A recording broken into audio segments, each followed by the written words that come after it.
बहनों भाइयों नमस्कार। मैं हूं आपका दोस्त नरेश कुमार गुप्ता और मैं फिर से अपने YouTube channel NKG music and spiritual पर आपका स्वागत करता हूं। आज इस वीडियो में मैं एक नए टॉपिक को लेकर आपसे चर्चा करने वाला हूं। दोस्तों, आप दुनिया के किसी भी हिस्से में रहते हो, किसी भी देश में रहते हो, उसके किसी भी प्रदेश में रहते हो, और चाहे आप नौकरी करें या कोई बिजनेस करें, उस देश के, उस प्रदेश के नियम और कानून आप पर लागू होते हैं। यदि आपको नियमों कानूनों की जानकारी है तो आप अपनी नौकरी, अपना बिजनेस इस तरह से चलाएंगे कि कभी किसी भी पचड़े में नहीं फंसेंगे। इसलिए इन नियमों कानूनों की जानकारी आपको होनी चाहिए। ऐसा ही एक नियम है उत्तर प्रदेश सरकारी कर्मचारी आचरण नियमावली 1956, और इसको 17 अक्टूबर 1998 को संशोधित किया गया था। तो अब 17 अक्टूबर 1998 की संशोधित आचरण नियमावली लागू है। दोस्तों, इस नियमावली को भारत के संविधान 309 के तहत जो शक्तियां, जो अधिकार राज्य सरकारों को प्रदान किए गए, उनका प्रयोग करते हुए उत्तर प्रदेश के राज्यपाल ने घोषित किया है। और इसमें उत्तर प्रदेश की सरकारी सेवाओं में लगे कर्मचारियों और अधिकारियों के आचरण को नियमित करने के लिए नियम बनाए गए हैं। इसका संक्षिप्त नाम है उत्तर प्रदेश सरकारी कर्मचारी आचरण नियमावली 1956। सरकार से मतलब उत्तर प्रदेश की सरकार से है, और सरकारी कर्मचारी से मतलब वो सरकारी कर्मचारी जो उत्तर प्रदेश के सार्वजनिक लोक कार्यों में लगा हुआ हो, जो कि सरकार के द्वारा किए जाते हैं। ऐसा सरकारी कर्मचारी या अधिकारी जिसको कि वेतन उत्तर प्रदेश सरकार के खजाने से, ट्रेजरी से मिलता है, वो तो सरकारी कर्मचारी है ही। इसके अतिरिक्त राज्य सरकार के द्वारा गठित बहुत सारे आयोग और परिषद, कॉरपोरेशन और सरकारी कंपनियां होती हैं, और जिनका कि पूर्ण रूप से या आंशिक रूप से वित्त पोषण राज्य सरकार करती है। तो इन आयोगों, परिषदों और कंपनियों, निगमों, कॉरपोरेशंस, इन सब के कर्मचारी और अधिकारी भी इस आचरण नियमावली से कवर होते हैं। किसी सरकारी कर्मचारी के संबंध में परिवार का सदस्य के अंतर्गत निम्नलिखित व्यक्ति सम्मिलित होंगे: कर्मचारी की पत्नी, उसका पुत्र, उसका सौतेला पुत्र, अविवाहित पुत्री या अविवाहित सौतेली पुत्री, चाहे वह उसके साथ रहती हो या रहता हो अथवा नहीं, और किसी महिला सरकारी कर्मचारी के संबंध में उसके साथ रहने या ना रहने वाला और उस पर आश्रित उसका पति, पुत्र,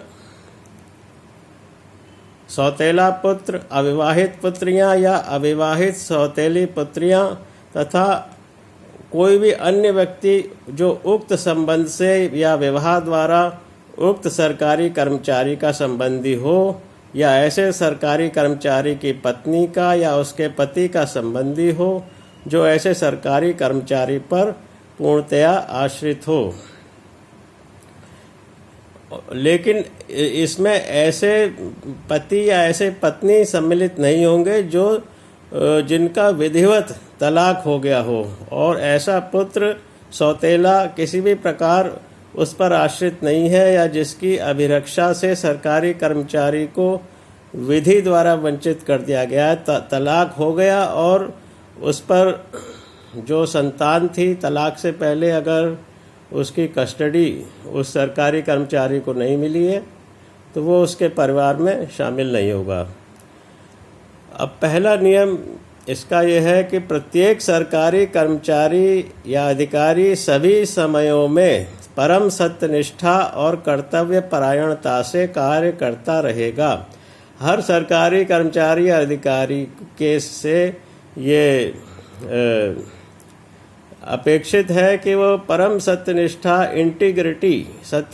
इंटीग्रिटी और कर्तव्य परायणता वो अपने काम को सीखेगा और उसको सर्वोत्तम तरीके से एफिशिएंसी के साथ करता रहेगा।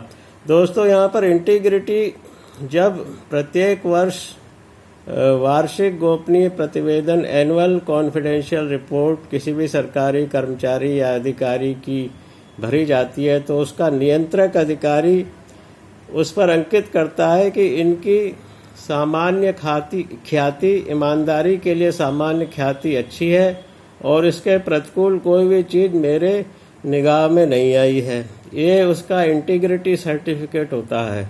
और जिस कर्मचारी या अधिकारी का इंटीग्रिटी सर्टिफिकेट उसको नहीं मिलता है, जिसके बारे में ये लिख दिया जाता है कि इनकी ईमानदारी के लिए सामान्य ख्याति अच्छी नहीं है, तो उसके सेवा से संबंधित सभी कार्य, उसको मिलने वाले सभी लाभ वहीं पर रुक जाते हैं। और फिर जब उसका इंटीग्रिटी बहाल होती है तब उसको उसके लाभ प्राप्त होते हैं। प्रत्येक सरकारी कर्मचारी सभी समयों पर अपने व्यवहार और आचरण को विनियमित करने वाले प्रवृत्त, विशिष्ट या ध्वनित शासकीय आदेशों के अनुसार आचरण करेगा।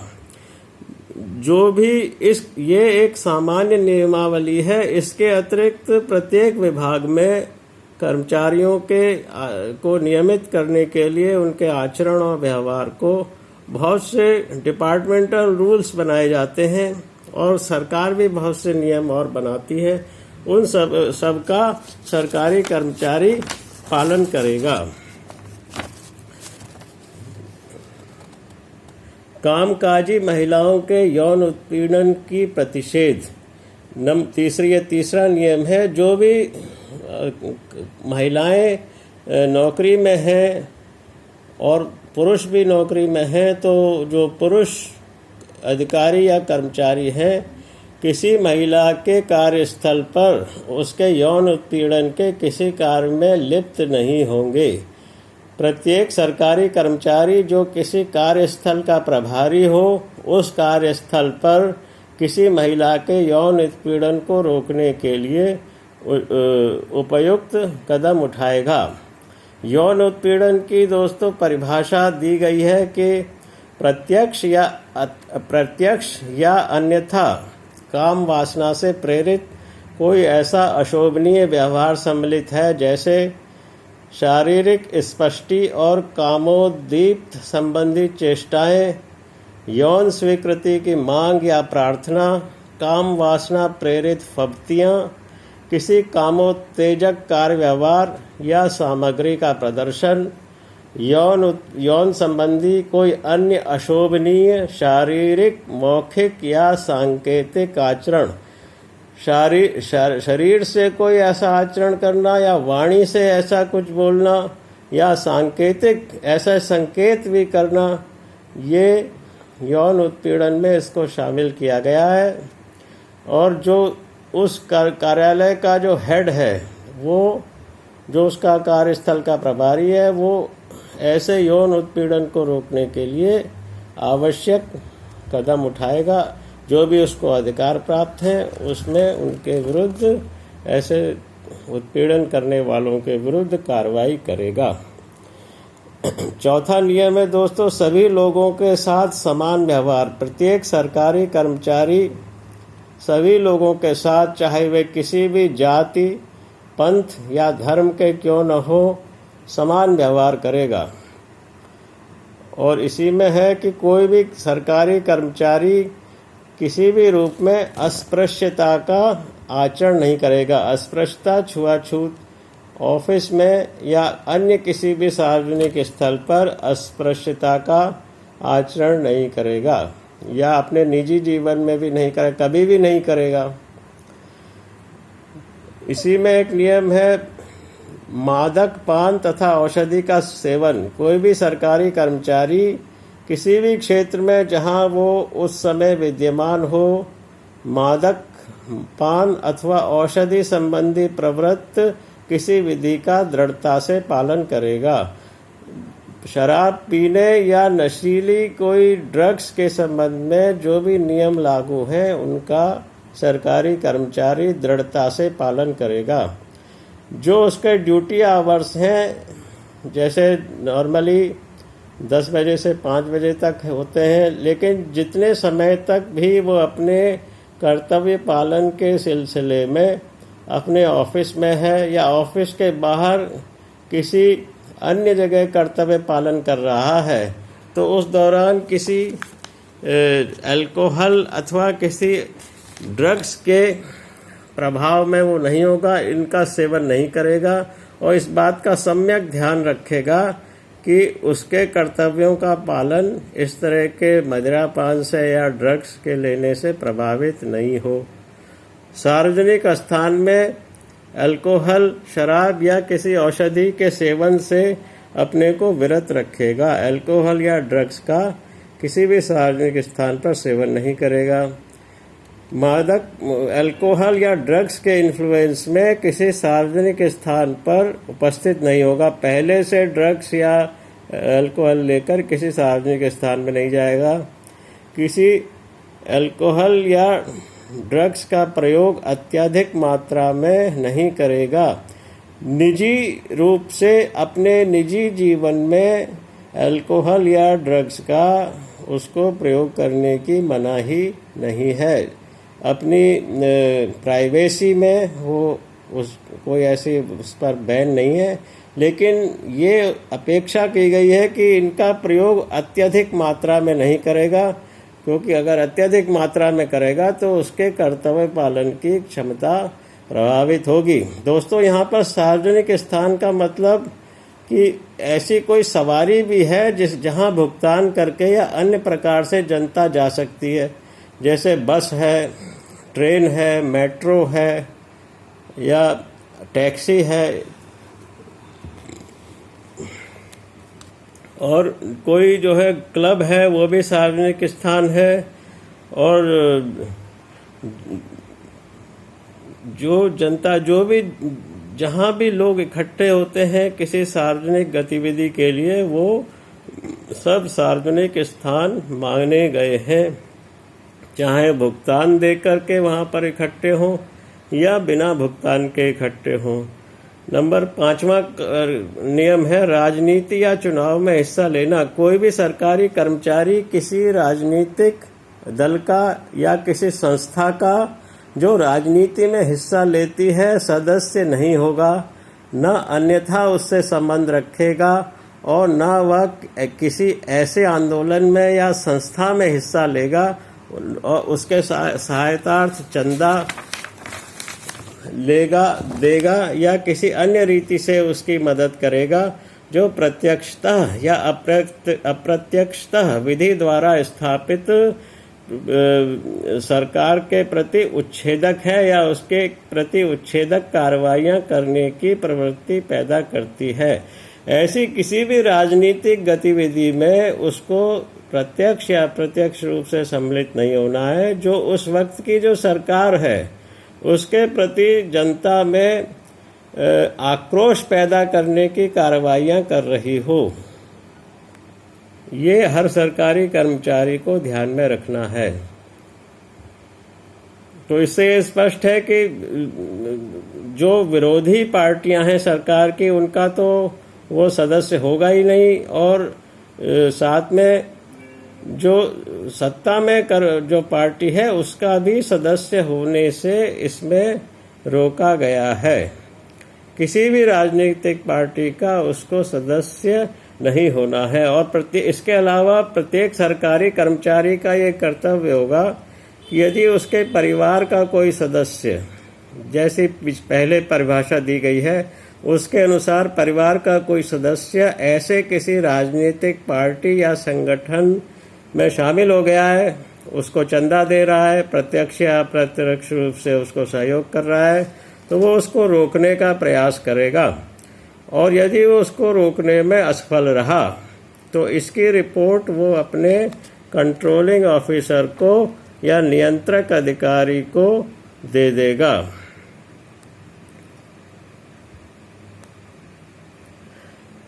कोई भी सरकारी कर्मचारी किसी भी चुनाव में किसी कैंडिडेट किसी पार्टी के पक्ष में कन्वेंसिंग नहीं करेगा, ना उसमें हस्तक्षेप करेगा, ना उसके संबंध में अपने प्रभाव का प्रयोग करेगा, ना उसमें हिस्सा लेगा, किंतु अपना वोट वो दे सकता है और वोट डालने के अधिकार में ऐसा कोई संकेत नहीं देगा कि उसने किस ढंग से या किसको अपने वोट डालने का विचार किया है। इसमें जो इलेक्शन के समय उनकी ड्यूटी लगती है वो किसी राजनीतिक गतिविधि में सम्मिलित नहीं है और वो इसमें अपनी इलेक्शन की ड्यूटी कर सकता है। किसी सरकारी कर्मचारी द्वारा अपने शरीर, अपने सवारी गाड़ी या निवास स्थान पर किसी चुनाव चिन्ह के प्रदर्शन के संबंध में यह समझा जाएगा कि उसने चुनाव के संबंध में अपने प्रभाव का उपयोग किया। तो हर सरकारी कर्मचारी को अपने शरीर पर, अपने सवारी गाड़ी पर या चुनाव निवास स्थान पर किसी भी पार्टी के चुनाव चिन्ह का प्रदर्शन नहीं करना चाहिए। अब 5वां नियम, प्रदर्शन तथा हड़तालें।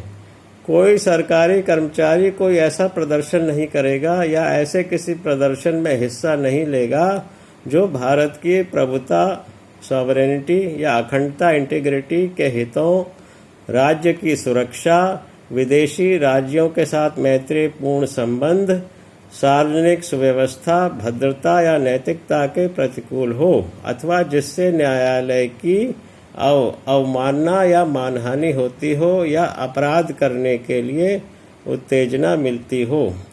इस तरह का कोई धरना, कोई प्रदर्शन करने की उसको अनुमति नहीं है। अपनी सेवा, किसी अन्य सरकारी कर्मचारी की सेवा से संबंधित किसी मामले के संबंध में न तो कोई हड़ताल करेगा, न किसी प्रकार की हड़ताल करने के लिए किसी को प्रेरित करेगा। अपनी सेवा से संबंधित या किसी अन्य सरकारी कर्मचारी की सेवा से संबंधित दोनों में हड़ताल करने की इसमें मनाही की गई है। इसी का एक दूसरा नियम है, सरकारी कर्मचारियों द्वारा संघों का सदस्य बनना। जो सरकारी कर्मचारियों की उनके हितों की सुरक्षा के लिए जो नियम, जो एसोसिएशन या संघ बनाए जाते हैं उनमें उनके तो वो सदस्य हो सकते हैं क्योंकि वो उनकी सेवा संबंधी समस्याओं के उनकी सुरक्षा के लिए, सेवा संबंधी उनकी सुरक्षा के लिए वो बनते हैं। लेकिन ऐसे किसी संघ का सदस्य नहीं बनेगा जिसका उद्देश्य या क्रियाएं भारत की प्रभुसत्ता, अखंडता या सार्वजनिक सुव्यवस्था या नैतिकता के हितों के विपरीत हो। कोई भी सरकारी कर्मचारी ऐसे कोई अगर कोई संघ है या कोई पार्टी है जिसके घोषित उद्देश्य ही भारत की प्रभुसत्ता के विरुद्ध में, भारत के विरुद्ध युद्ध छेड़ने का जिसका इरादा है, ऐसे किसी पार्टी में वो शामिल नहीं होगा। 6वां नियम, समाचार पत्रों तथा रेडियो से संबंध। इसमें यह कहा गया है कि किसी समाचार पत्र या किसी पीरियोडिकल पब्लिकेशन में वो उसका बिना सरकार की अनुमति लिए पूर्णतः या अंशतः स्वामी नहीं बनेगा, ना उसका संचालन कार्य करेगा और ना उसका एडिटर बनेगा।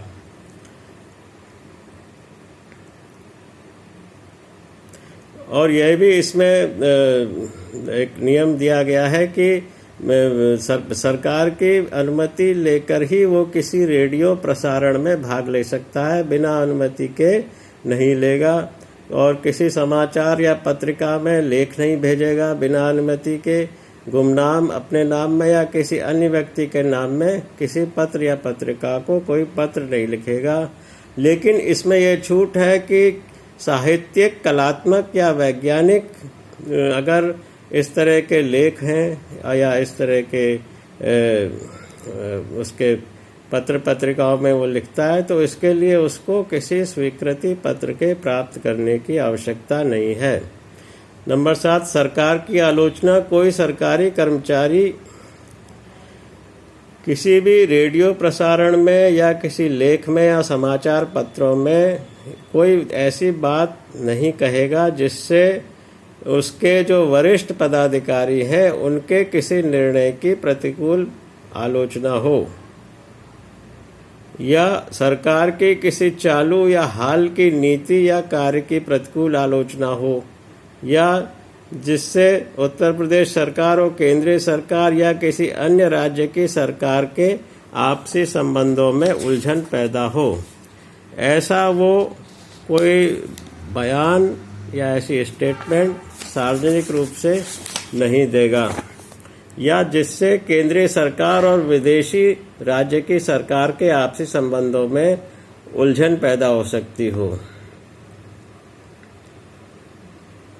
लेकिन इसमें एक छूट यह है कि किसी वो ऐसे कथन या विचार व्यक्त कर सकता है जो उसे अपने सरकारी पद की हैसियत से और उसे सौंपे गए कर्तव्यों के यथोचित पालन में आवश्यक हैं। इसके उदाहरण ये दिए गए हैं कि यदि एक सरकारी कर्मचारी है जो नौकरी से बर्खास्त कर दिया गया, तो दूसरा सरकारी कर्मचारी जो है उसको इस बात की अनुमति नहीं है कि वो सार्वजनिक रूप से या कहे कि दिया गया दंड अवैध, अत्यधिक या अन्यायपूर्ण है। अगर कोई पब्लिक सर्वेंट एक जगह से दूसरी जगह स्थानांतरित किया गया है, तो कोई भी सरकारी कर्मचारी उस ऑफिसर को पहले वाली जगह पर ही बनाए रखने के लिए किसी आंदोलन में भाग नहीं ले सकता है। और किसी कर्मचारी को इस बात की भी अनुमति नहीं है कि वह सार्वजनिक रूप से ऐसे मामलों में सरकार की नीति की आलोचना करे, जैसे किसी वर्ष के लिए निर्धारित गन्ने का भाव, परिवहन का राष्ट्रीयकरण, जो सरकार की नीतियां हैं। यदि वो सरकारी कर्मचारी उनकी आलोचना करता है तो वो इस आचरण नियमावली का उल्लंघन होगा। कोई सरकारी कर्मचारी आयात की गई वस्तुओं पर केंद्रीय सरकार द्वारा लगाए गए कर की दर के संबंध में कोई मत व्यक्त नहीं कर सकता। पॉलिसी मेकिंग जो है वो सरकार का प्रेरोगेटिव है, क्योंकि उसको जनता ने चुना है। सरकारी कर्मचारी सरकार की नीतियों को